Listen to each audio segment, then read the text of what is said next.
Šodien Rīgā norisināsies Britu nedēļa. Tas nozīmē, ka Latvijas iedzīvotāji ar dažādiem pasākumiem tiks iepazīstināti ar Lielbritānijas vēsturi, tradīcijām un tostarp arī kulināriju.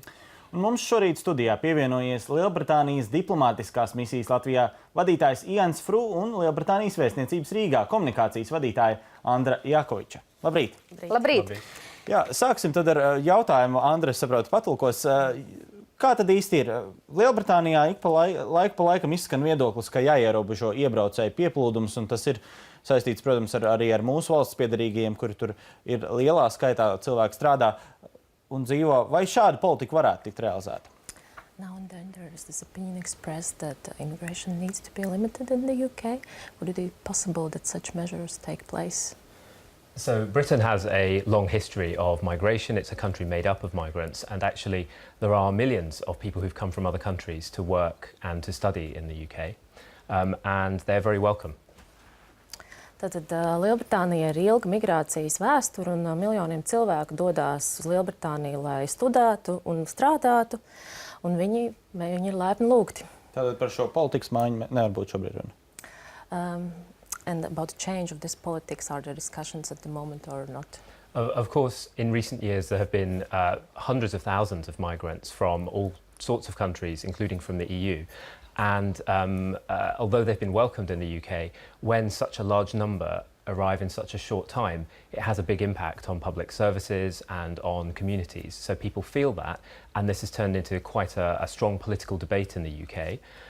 And people are concerned about those impacts and about how that will affect the benefits system, for example.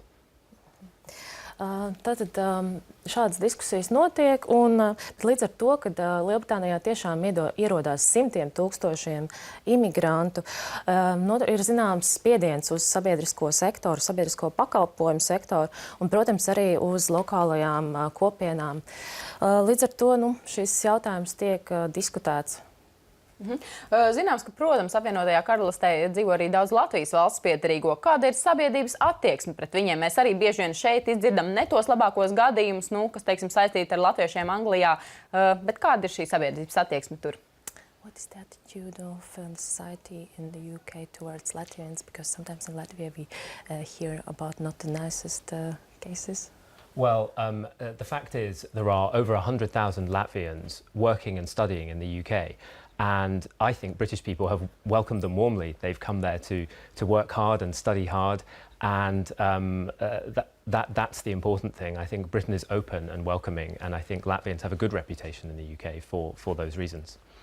Jā, un, protams... Īsumā iztulkošu.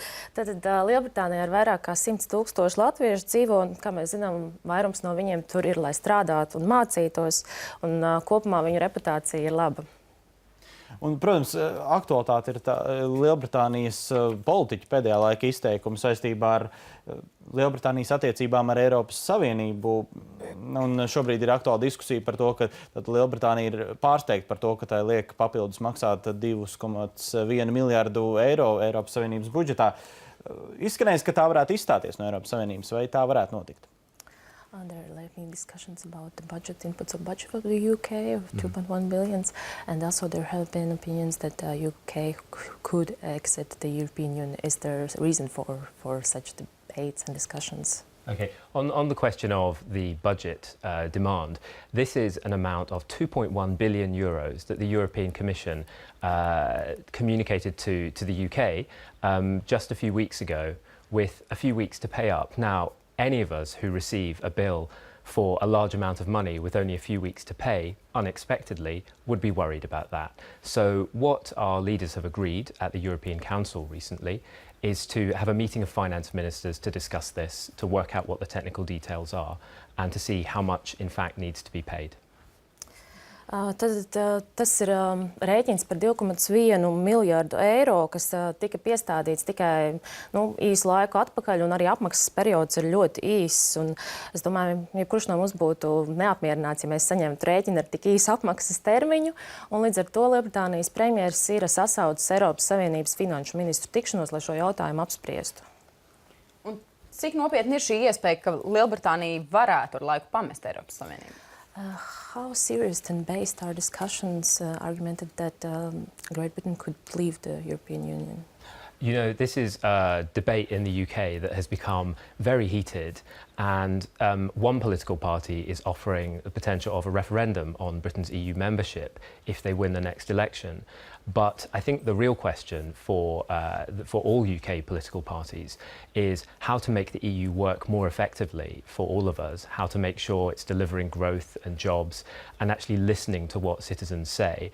And that's the thing that all the parties in the UK are focused on, rather than on the question of membership or not. Tad diskusija par iespējamo izstāšanos no Eiropas Savienības ir aktuāla, un viena no partijām ir piedāvājusi organizēt referendumu par šo jautājumu, bet būtībā tā visa enerģija tiek veltīta, lai izstrādātu versijas, kā uzlabot Eiropas Savienības darbu, tā lai būtu lielāka ekonomiskā izaugsme, vairāk darba vietu. Cik reāli varētu notikt šis referendums? How do you evaluate how possible is that this referendum will take place? Well, if you look at the opinion polls, it's unclear which party might win the next elections. We have elections in the UK next May, so if you're interested, that's the place to watch. Who's going to win? Tātad šobrīd nav skaidrs, kura partija uzvarēs Lielbritānijas vēlēšanās, kas būs maijā nākamgad, līdz ar to var sekot līdzi. Jā. Kā jūs raksturojat Latvijas un Lielbritānijas sadarbību? Kuros sektoros to vajadzētu uzlabot? How do you look at the cooperation between Latvia and the UK? In which sectors it should be improved? Well, I think we have excellent cooperation. It's one of the reasons we have a British Week happening this week. Recently we have seen a lot of progress in the retail sector, for example. We have the company Debenhams, which recently opened up in the Spice shopping centre. There is Mothercare, which has opened up a number of stores as well in Latvia. So we see a lot of progress in this sector, and I have high hopes for further progress in many other areas. Tātad mums jau šobrīd ir laba sadarbība, un tāpēc arī šobrīd notiek Britu nedēļa. Ir diezgan liels progress jūtams mazumtirdzniecības jomā. Ir atvēries Debenhams veikals nesen Spicē, kā arī Mothercare tīkls paplašinās. Un mēs ceram, ka arī citos sektoros tā ekonomiskā sadarbība kļūs aizvien labāka. Jau pieminējāt Britu nedēļu. Kāds tad ir tās lielais mērķis? What is the overall aim of the British Week? So this is the first British Week that we have had here for about 15 years, and the real purpose is to celebrate the links that we have between the UK and Latvia and to build some new links. So we work closely together on the political level in the EU and in NATO. We've just agreed a joint force together between the UK, Latvia and a number of other Nordic and Baltic countries. We have business links, we have strong cultural links. As part of Riga's capital of culture, we have just had performances by Latvian musicians in London, and the British Embassy, together with the British Chamber of Commerce and UK Trade and Investment, want to build on this. So we've put together this exciting week of events, some of which are for professionals and some of which are for the public, and we want everyone to get involved. Tātad šī ir pirmā Britu nedēļa aptuveni 15 gadu laikā pēdējo. Mēs vēlamies vēlreiz uzsvērt tās saites, kas jau šobrīd mums ir starp Latviju un Lielbritāniju.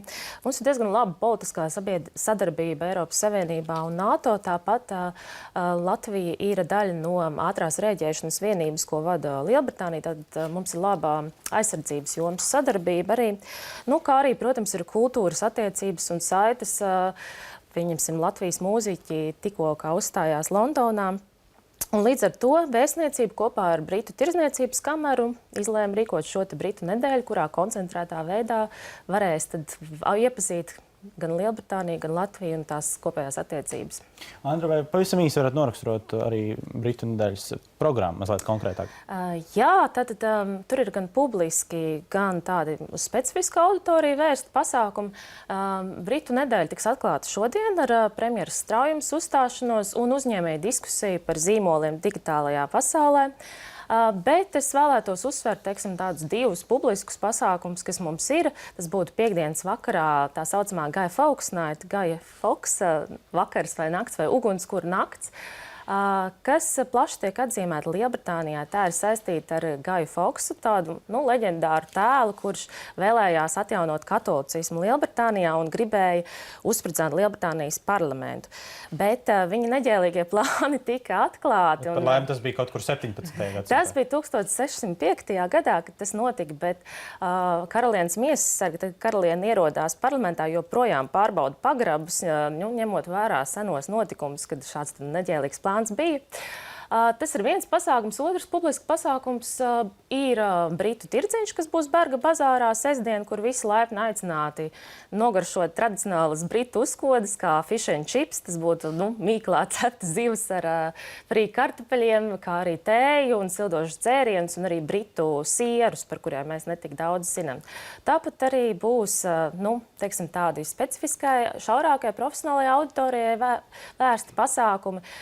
Būs Britu režisora Martina Heringa meistarklase un vieslekcija augstskolā Riseba trešdien, kā arī trešdienas pēcpusdienā juridiskajā augstskolā būs tāda saruna ar Lielbritānijas pētniekiem no domnīcām kā Open Europe un Eiropas reformu centrs par Eiropas Savienības nākotni un Eiropas komisijas prioritātēm. Šie būtu daži no pasākumiem, bet teiksim tā, Britu tirdzniecības mājaslapā, Britu tirdzniecības kameras mājaslapā, tos var apskatīties visus un katru ar aprakstu. So we wish a successful British week and thanks for joining us in the studio. Vēlam veiksmīgu Britu nedēļu un paldies, ka pievienojāties. Thank you very much for coming. Have a great time in British week.